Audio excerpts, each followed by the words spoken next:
Hey, it's Mike and Blaine, and this is our podcast. It's all about business and beer and bullshit. That's right. I said bullshit, not BS, which is on the title. That is Blaine Birch. He is the CEO of Dry Run, the top-notch cash flow forecasting program that all medium-sized enterprises or better or accounts, it doesn't matter. Go check it out to cash flow. And then I am Cash Flow Mike Milan. We do financial training and coaching for business owners and accountants. Blaine, what's up, man? That's a lot.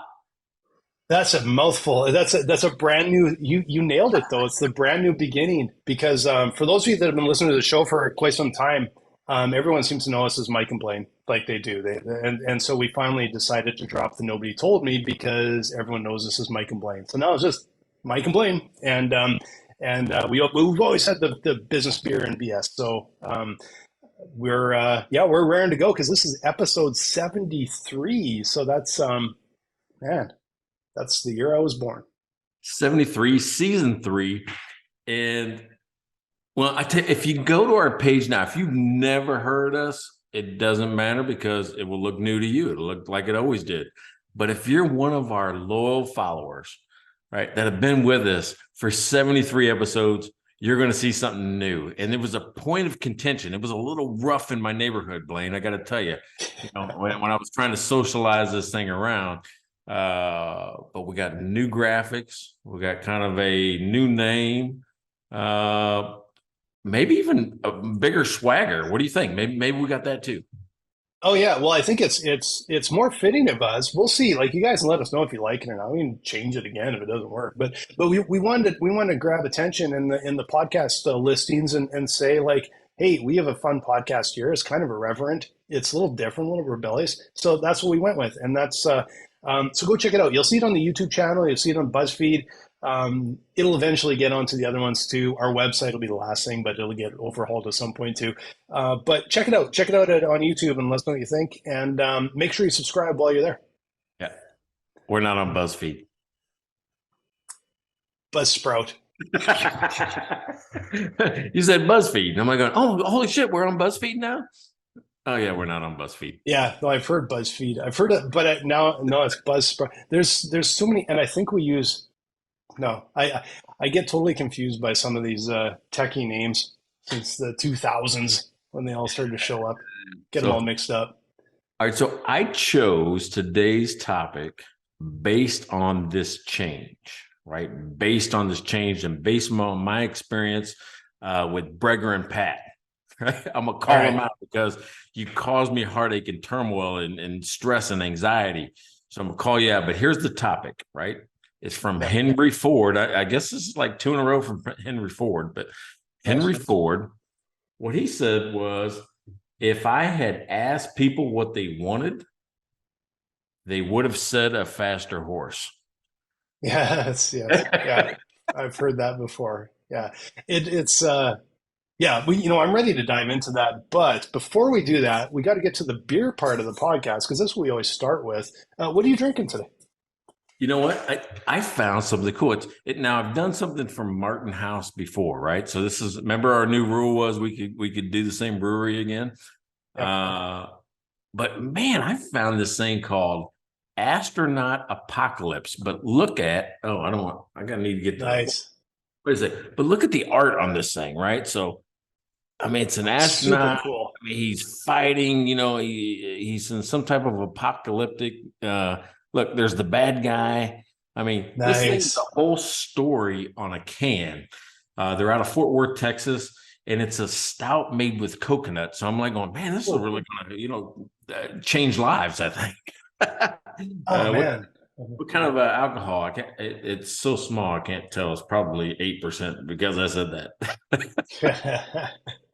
But yeah, that's what I'm Um, having. But cool can. nice. Very cool can. And I'm a little jealous because I would like to have a stout, but the only stouts in my fridge were plus 15% and big bottles. And I'm like, I don't think I want to open one of those today.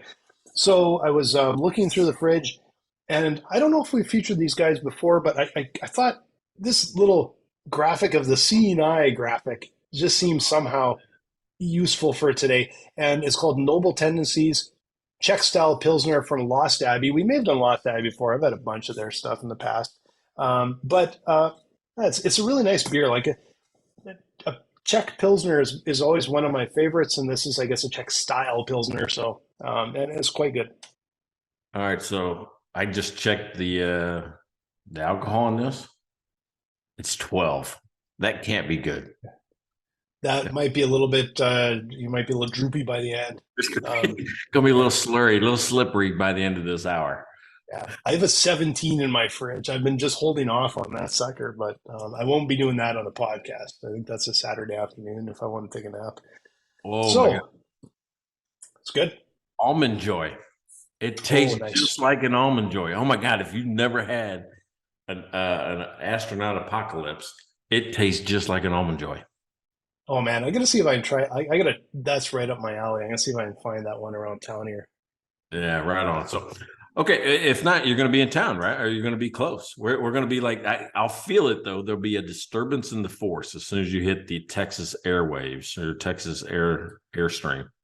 Yeah, and I'm not sure if I'll be there. I was just a heads up that I may later in March. I might be out your way in Texas. So I'll if it comes to be, I'll let everyone know that I'm gonna be out your way, and I'm sure we can meet in the middle and have the beer or something. So Yeah, absolutely. So, so here it is. Here's why I chose it. Right? It says, if I had asked people what they wanted, they would have said a faster horse. Now, I looked at this a couple different ways. One was, you know, I like to think that we want to, especially you and I in software, we want to get the market's opinion, right? You don't want to build stuff that people don't want. yeah, But then I think about like Henry Ford, like going, well, I'm buying something they don't even know exists. I'm building something they don't know exists. So if I ask them for their opinion, of course they're not going to tell me this because yeah. because it doesn't exist in their mind. They haven't imagined it yet. They haven't kind of figured out what this Yeah. is. Well, I and I think there's two. Oh, sorry. Go ahead. No, I'm just saying. I, I I think so. There's an argument that you and I can kind of have today is, do you get the market's opinion? If so, how much do you use it, if any, and what do you discount? I think you need feedback, but that's not the important part. I think there's two things that really that when it comes down to innovation, there's two things that matter the most. Number one is you need to ask them about their problem. You need to learn their problem inside out, not ask what they want, not ask what their opinion is when you're talking innovation, because like for us, we like most of our customers are not using a spreadsheet. Well, none of them, but for what we're doing, our customers not using a spreadsheet. They're saving 9% of the time and it's way better, blah, blah, blah. But if we had asked them what they wanted, it would probably be, well, can you do a spreadsheet? They can change colors in the font. They'll ask for we had to figure out what the problem was. So that's number one. It's all about the problem. So their feedback and opinion matters, but it has to be in the context of solving their problem. But number two is you can't be everything to all people. So that's the kind of the same thing with us is what we need to do is find those people that are interested in listening to our BS beer filled blabbering rather than we don't do a script. We're not like this, kind of boring, to be honest, some of these podcasts. That's not the type of business podcast we have. So how do we find that perfect listener? They have to recognize us. I don't know if we've done it, but that's our goal, is not to reach everybody, it's to reach our perfect listener. Yeah, so I mean, I think that's interesting because I took your concept and you're right. I think our growth got a little.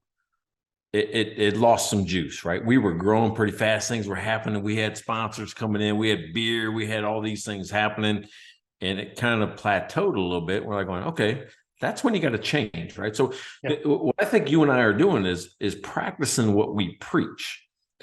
We've talked Yes. about how to run your business. We've talked about noticing the red flags or the signs, and then making the change instead of continuing down a path that continues to whittle away at either funds, time, energy, soul. Yeah. And that's what we did. We don't know. I don't know if that's the right thing to do, but you brought forward an idea, and I'm like going, I can't disprove it. I can't say that that's a dumb idea, Blaine. So I put it in front of the neighborhood. I'm like, all right. Yeah. Brager listens. Pat listens. The initial feedback, I'm going to read the text. I'm gonna read the text. Initial feedback, and it hurt my feelings. I'm gonna be honest with you. It hurt my feelings. It says, first thing was why, right? I just said, hey, thoughts. I showed them our new logo. I said, we're rebranding the podcast, thoughts. And one of them says, why? And I said, well, to call attention to the host and get out of the swarm of nobody told me. Because if you search for nobody told me, there's several of them out there, right? So Yeah. we got to kind of break out of that. The other neighbor says, the pictures make you look old. No. We are old. I don't know how to take that. Of course, I'm not a skeleton yet, but I'm on the way. Yeah, and I guess we should describe what they are. And again, like there's a when we launched the podcast, there wasn't a lot of logic. We just went, oh, whatever, let's do it. Like launch and learn. But we didn't really think that far ahead. But what we found over 72 episodes is it's not like we're going to suddenly be like, let's get some guests and we'll script it and we'll do this, we'll do that. It's our tone of our podcast is very much off the cuff, honest conversation, fun. I know, and we get off track at times, but that's the personality of it. And so how do we, when you look at the all this list of thousands and thousands of podcasts, how do you just stand out a little bit in the business podcast area and say, yeah, come over here if you're looking for something a little fun, a little different, a little irreverent. And so what we did is we've got like a couple kind of skulls, and one's wearing a toque with a Canadian maple leaf on, the other one's a Mike hat with a Texas logo, both of them with beards. This was not a month-long process. It was an hour-long process, I think, actually. But we thought it was kind of fun, and it feels that's a process. Process, yeah, it was a process. So it was for 2 months. And and like you guys can't see what I've got here, but I think partly what I'm indoctrinated with is my wall right here is like I got this big yellow canvas with stickers all over. The whole thing's covered with stickers, and a lot of them are from, like, I got a skateboard in the wall over that. A lot of them are from skateboard, like Paul Peralta stuff and Santa Cruz. Like I got these stickers everywhere. There's a lot of skulls up there. So I don't know. I was probably looking at that and going, that's kind of fun. That's kind of cool. That's that 80s skateboard culture that I love so much. Here's the thing that I loved about what you did. My favorite image that we have is the stickers in our merch store of just you and I, right? It's on the website. I have a t-shirt. It's just you and I get more comments. Nobody asked me about the shirt that I wear that says nobody told me. Everybody asked me about the shirt with just two faces on it. Everybody, oh, holy shit, that's you on your t-shirt. Am I going, yeah, it's me. That's my partner. Yeah. And maybe that's the right way to go. It just, man, that just seems weird, like super low tech to me. But anyway.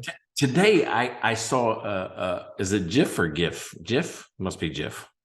Well, there's a huge debate on that. I've always called it a GIF because it stands for graphics.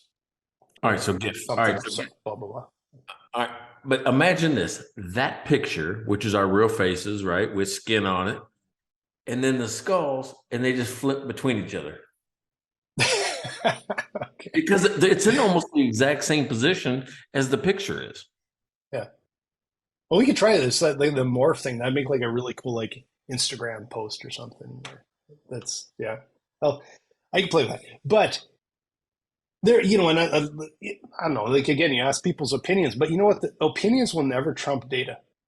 And that's the thing that we have to see is, do we get more people, like, because we get word of mouth and all that, but do we get more people than normal that are finding us in the store and or in the listings in Spotify and Apple Podcasts and like a list of about 50 others? Those are the two main ones, though. Are they finding us and checking us out? So that's the test that we're going to have to run for a little bit and see. Well, and those two people I put in front of are data points, right? And what ended up happening over the course of the night was one of them came to our side. So now I got like one likes it, one doesn't. Or what? I won't say that one likes it.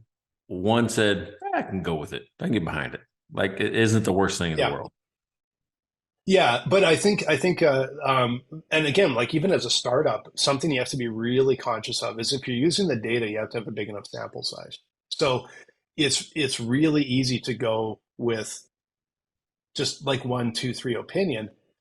What hopefully we'll be able to see over a few weeks is there an uptick with a sample size that's large enough to see like do we actually attract attention that way? And you know what, like the thing with advertising or marketing online and trying these things online, the worst failure you can have is being ignored. So if we're being ignored, like if it goes down or it's we're not getting the results we want, we try something new. It's like, yeah, why not? Try it because you know if you're not getting the traction you want, try something new. Well, and I tell you, so I don't know if it's like this with you, but when I worked at Finnegraph and we built all these products and I put them in front of people, everybody had an opinion of what it should be next or what you should do next. And I always called it the two more theory, right? Which is everybody you talk to always had, hey, this is a great product. If it just had these new two things or these other two things, it'd be awesome. It'd be perfect. The Yeah. problem was you could never get two people to agree on what those two things were, right? Just No, never. no. So now you have a list in your product pipe dream of Yeah. 75 things or 100 things that people wanted to do. And maybe, it's just a crazy winding way of trying to build your product on public opinion.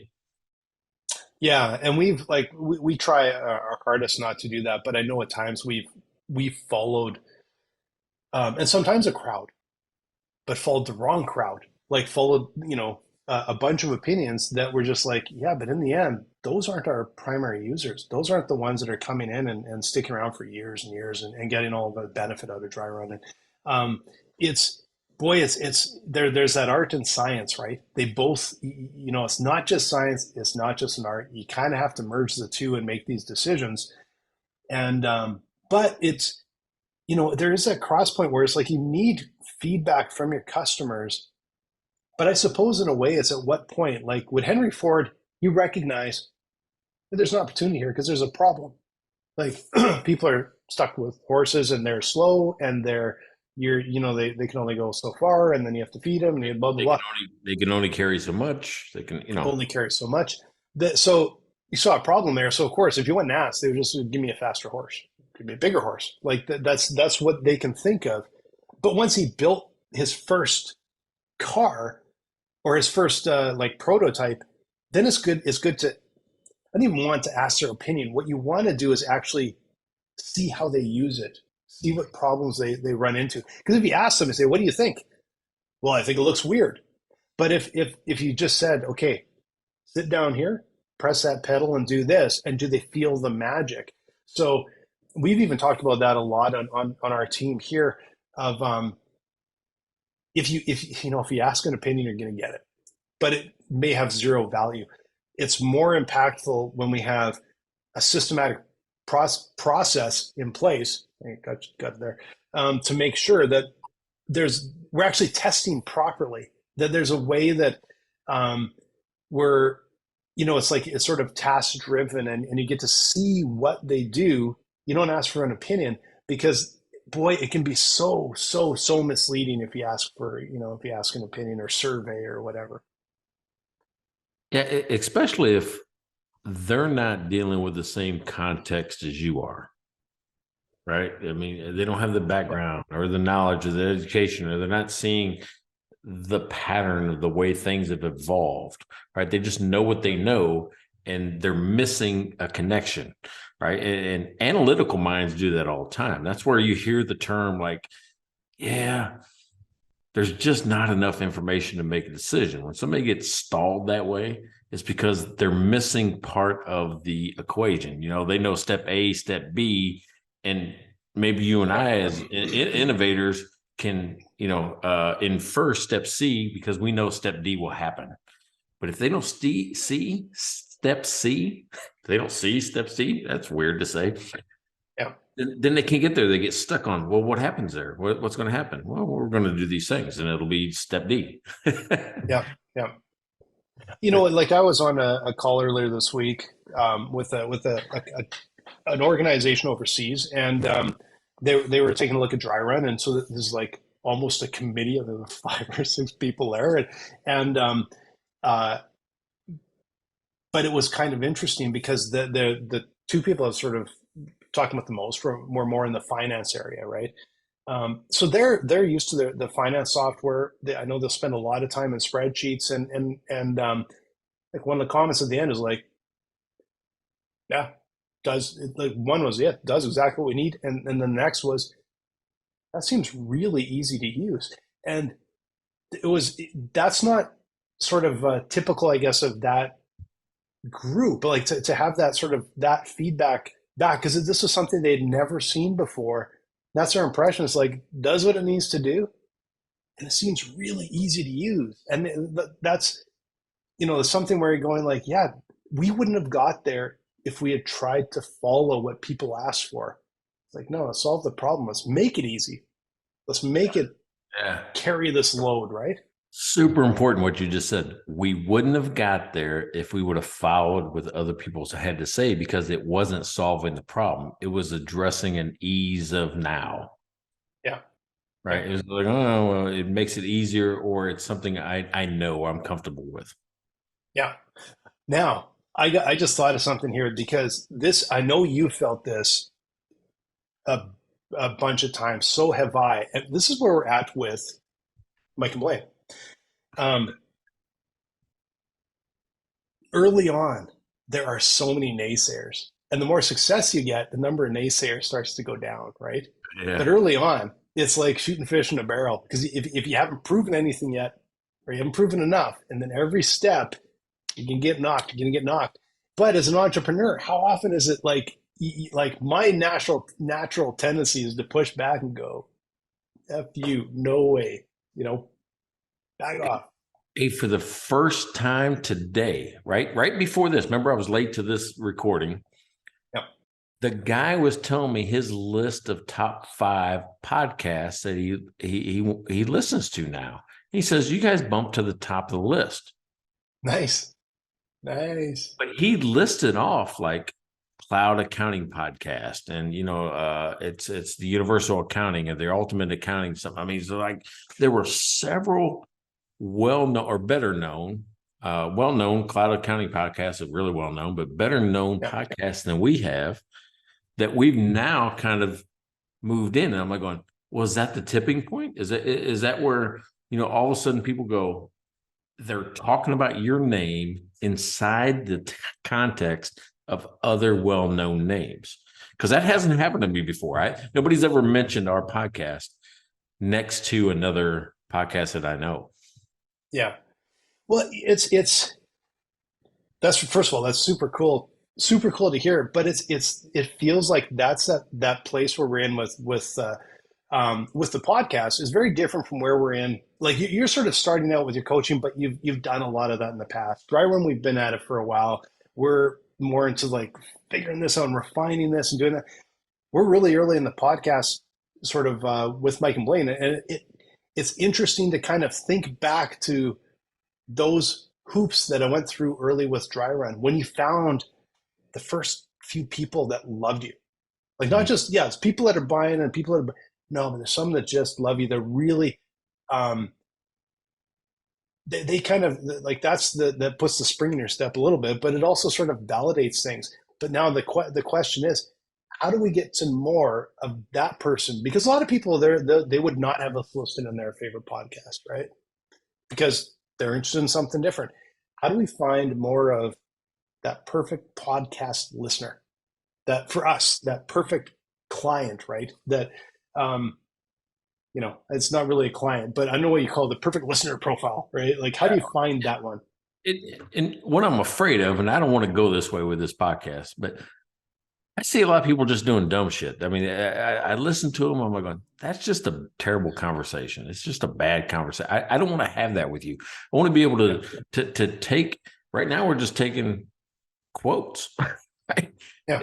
And that's a topic to us, right? We're taking a quote. It's a topic and we can debate it. And we've taken the same side as the quote and the opposite side of the quote. And then we've even differed on the quote. And I love that stimulated conversation. Yeah, like I don't think we change. Like, 'cause I don't think we can. We couldn't go to like well, let's do a serious podcast. Old dog, new That's tricks. yeah, that's not going to happen. But no, it's keep doing what we're doing. But how do we again? That's a little bit of what we're trying to do right now. How do we tell people when they're scanning through or they just get a little bit exposed to us? This is kind of what you're going to get if you come and maybe it is like our two weird heads that we have that we've gotten a few places.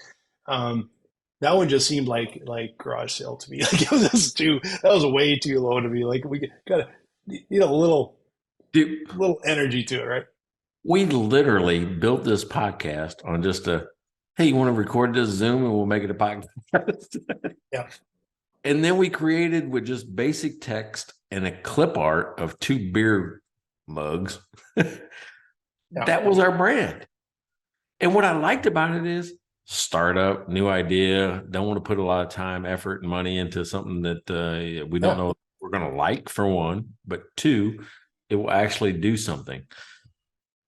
Yeah. But it does do something, and I do like it. Yeah. Well, and I think that's the thing, like hitting episode 73 and going, there's people listening to us. And it's interesting because same thing as you. Earlier this week, I'm trying to remember who it was I was talking to, and I'm talking with them, and then they slid in something about an episode. I'm like, Dude, that really? happens all That's the time. awesome. I love that. Like, I love that. Because it's not like, oh, I heard your podcast. It's about an episode. They literally slip something in from an episode. That is awesome. And so there's something there. And that's why I think we're starting to think like in year 3 or season 3, it's like, there's something here, right? What do we do here to just let's move forward a little bit? But people tell me, all the time, they go like, I feel like I already know you, right? Because I do the videos, and I'm built into the videos and cash flow tool, and I've done that. Heck, I've done Hims commercials. I know. It's just like you're a superstar, man. But it makes me more proud. Like the call right before this one, where the guy goes, he's quoting back to me facts about my life that he heard on these episodes. Yeah, nice. That's an amazing experience, and of course, I'm no celebrity, but it's still cool to know that not only did they listen, they picked up details that meant something to them. Mm-hmm. Right? It was a detail because I know details all the time, but I don't internalize it unless it means something to me. Like, oh yeah, that's really cool. I like that he did this, and so if I ever meet him or talk to him, I'm going to say that, or anything like that. You don't internalize it unless it means something to you, and that's what I like about what we're doing. Yeah, for sure. Now I got to ask you though, like, so I know like cash flow tool software and all that, but I want to go back to your hotel staffing business that you talk about a lot, right? Mm-hmm. And even the sort of bars you opened at the time and that was kind of innovative to get that sort of cash flow moving. Now, how does this relate, that quote relate to them? Because if you're talking with hotels and you're staffing them, so much would it be on, now, was it their opinion or was it the problem? Actually, like, because actually I do remember you recognized a problem and came with an answer. Would they have asked you for something different if you asked for an opinion? Yeah, they would have just asked for just give me a body, right? And I would have been in the labor ready world, which is just temporary staffing. Whoever shows up at the doorstep that day, here's your assignment, go out there. Yeah. And I would have been just kind of another temporary labor staffing company. And I'm like going, that's not who I want to be. So if I would have listened to everybody, I would have just provided labor. But I had already niched in cleaning. And I'm like going, wait a second. And that's where I kind of struggle because I was everything from manufacturing to doctor's offices, and there's different levels of cleaning. I'm like going, again, I'm going to be lumped into every other cleaning company in the world. With the hotel staffing company, I'm like going, if I just teach people how to do hotel stuff, I can talk hotel business all day long with anybody. Yeah. And that's what it was. If I'd listened to everybody else, no, dude, you're good at recruiting people to come in. Just do that. Just get people to come in and have people ready to work because that's how you make money. That's how you franchise. And that's what everybody was trying to push me to was franchising, opening another office, and put your name out there. But those guys had bad names at the time. They were the last resort. They were the employer of last resort. If I just need a body, I call them. I didn't want that. I wanted you to call me because you needed a housekeeper, somebody that could make beds, somebody that could do your hotel setups, because I had a room where we train people to do that. I wanted to be that person, that was known for that thing. Now, what happened was, and I failed, and I probably haven't told this on this. I tried to expand the hotel staffing company to restaurants, and it sucked. It was terrible. It's just like the same message didn't transfer over. Even though I could do restaurants in a hotel, I couldn't do just an individual restaurant because the mentality was different. They treated our people like they were disposable, right? And so it was just a terrible experience. Didn't pay, so I did that for about 3-4 months and cut it quickly. So, I mean, because I listened to other people. Oh, you're good. You have enough people. You need more hours. This restaurant over here needs some people. Why don't you work with them? And then I expanded it out there. Did not work. I had to stay in my lane. Stay in my lane, man. That's what I learned. Yeah. Well, and that's, oh man, I hear all this stuff and I'm like, oh, just like things I hear on the back of my neck stand up because I've been through that too so many times where it's like you no matter how much you try and like innovate but you get this sometimes fire hose of information and you try and pick out the important stuff and there's these repeated things that slapping you on the side of the head and then it fails. Then it's just wrong, right? And it's a real tough balancing act of blocking out the external noise and focusing on solving a problem at the same time getting that critical information back from customers, so you learn how to solve their problem and how to talk with them about it and how to sell to them. And boy, there's a lot of subtleties in there of which one should you actually burn and which one should you like pin to your wall. Yeah. So let's do this. I probably went past the halfway mark, but tell us about Dry Run, right? Give us a little pitch, give us a little plug, and we're going to continue to sponsor this ourselves, Dry Run and Cashflow Mike, until we get another sponsor. So, let's do it. But I thought it was your turn. So is it mine? My turn? I don't know. But either way, all right, you do this, then I'll talk about Cashflow Mike. You do this. You tell me how this quote relates right now to Dry Run, and then I'll do Cashflow Mike as a new business sponsor. Oh well, I'll tell you. Like if you're talking with people and especially, I'll be honest with you, finance like CPAs because they're focused on the past. That's where their bread and butter is, historicals. Businesses have to look into the future, but you ask a lot of business owners, how do you manage your finances? How do you deal with the money in your business? And again, it's very historical. And what we tell business owners is like, especially like right now, we're getting a lot of project-based businesses like creative agencies, or there's like that is a bread and butter for us.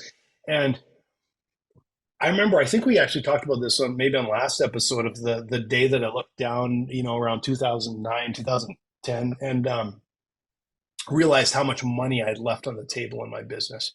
And it was an epic amount of money. And that's what we started to, that's what kind of got me looking at how do you forecast forward, and some of the stuff that affects a lot of businesses, especially creative agencies. You get these feast and famine, the peaks and valleys, and it just seems like it's inevitable, but there is a way to predict that and smooth it out. But when you stop and think about it, when you have a slow month, you're down on revenue, your staff is sitting idle, you don't have those billable hours, you're losing a lot of money.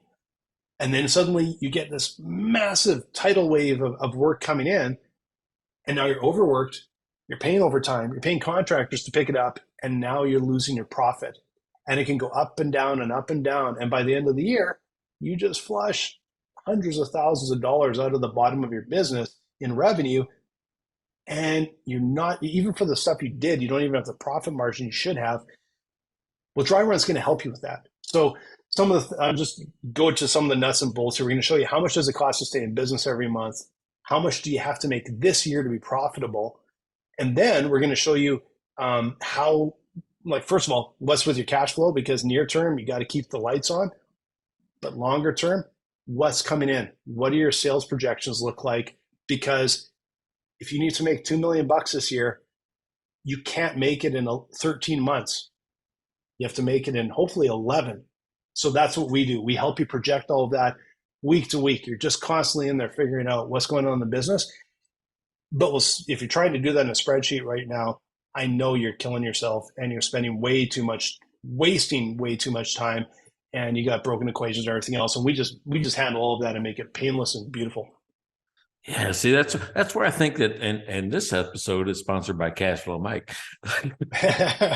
That's why I think we work really well together. Is that the education that goes underneath that? I mean, you've already given this a tool to be able to see it, to utilize it, to make course corrections, and already see the future.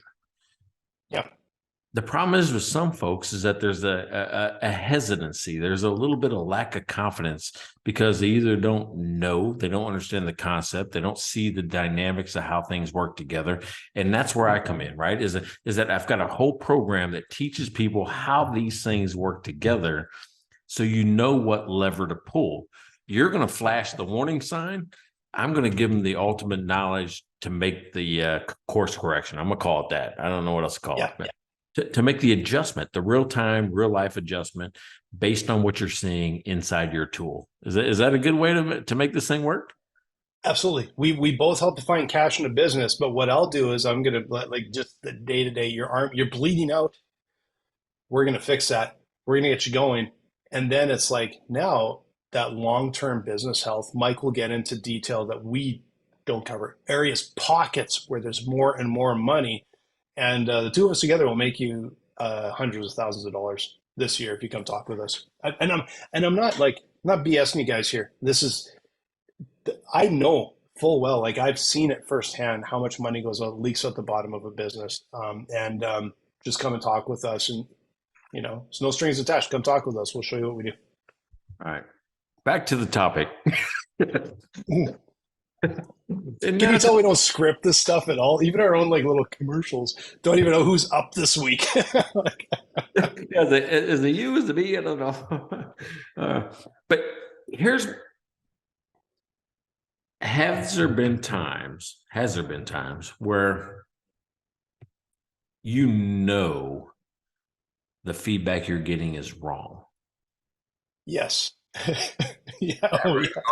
You listen to the customers and they're going, there's something wrong with it. I hear what you're saying. I acknowledge it, but either you don't have 7 other pieces that I have, or there's something missing where you're not getting it, right? There's an education piece you're not getting. Yeah. And I'm gonna take this one step further, because if I'm talking with a customer and sometimes they'll be like, they'll tell you something like, oh, we've talked to so many business owners. I know that's not a good idea or whatever, right? Where I think it actually it's tougher to deal with is when some of these messages come from the outside to my team. And then I hear them and I'm like, no, that's, and it's that can be really hard to work your way through, because they're getting, because you're always saying, listen to the customer, get that feedback, understand. We want to know what they're doing, want to know what they're doing, want to know what they're doing. And then a weird opinion will come in, and you just have to be able to sometimes, not just for me to sort of tune it out and say, no, that's not helping us, that'll take us off track. But how do you bring the team back to say, guys, trust me, it's not helping us, it's taking us off track? And that can be a challenge. Yeah, especially if you're deploying resources to chase down a feature or something that is got either minimal or even negative results. You're like, oh, we're doing it for really a handful of people, but it doesn't really follow the values, follow the mission of what we're trying to do. Everything I did at Finnegraph and now, I kind of carry that same mission, which is I want to eliminate cash flow as a reason business fails. Right. Yeah. That's it. That's it. So, but sometimes people want me to do things. I'm like going, man, that has nothing to do with cash flow. Right. So, I mean, yeah, I can do it. And that's another thing. That's like scope creep on what your discipline is, what your niche Yeah. is. That's like going from hotels to restaurants. Right. It's like Yeah. you're pulling me to something I think I can do, but it may not be the thing I'm best suited for. Yes. And a challenge that we have is we're we're a little bit more holistic than that. So getting cash flow under control is a really key component because it feeds everything else. But we're much more of a holistic scenario modeling and financial forecasting tool that where we're trying to make you money. And as a consequence, what we find is our most successful customers and the one that tend to come to us the most often are multi-million dollar up to hundreds of millions of dollars. Like they're a little bit bigger businesses because they tend to have gone past the just let's make sure we survive another day to how do we grow? How do we excel? How do we move forward? How do we expand? That's the stuff that but it took a while for us to kind of realize that's where the sweet spot is for us. I think that's it because I mean I think what you have to do is look through that feedback and find those. I'm going to call it a sales seam. I don't know what else to call it, which is like, when you're in a startup mode or where you're doing it, everything is like a brick wall, or I'll call it a glass wall, something because that there's success on the other side of it. A brick wall, you don't know what's on the other side of it. Glass wall, you can see through it, like going, yeah, I want to be over there. Yeah. So what you're doing as a startup is like you're knocking on this glass wall everywhere, right? Just everywhere you can. And there's a crack that creates a seam. And that's the feedback. You're like, wait a second, when we do this, more people buy. And what you want to do is finally just bang on that thing and ignore all the other places you could, tap on this wall and finally break through. Yeah. Yeah. Right. And that's where you're at. You found a sales seam that you should be banging hard against, like just absolutely pounding on that. Yeah, we're going to do that every day until we break through, and we are the leader in that space. Yeah, and it's a weird transition from going from you got to tune out sometimes like the negativity, the feedback, the opinion that doesn't understand where you're going with innovation, and it sort of the pendulum starts to swing where we need to learn now, how are we serving this customer? How are we better solving the problem than everybody else? How do they talk about us? Because what we need to be able to do is go, I need to find a whole bunch more of that exact customer, and I need to talk with them the same words.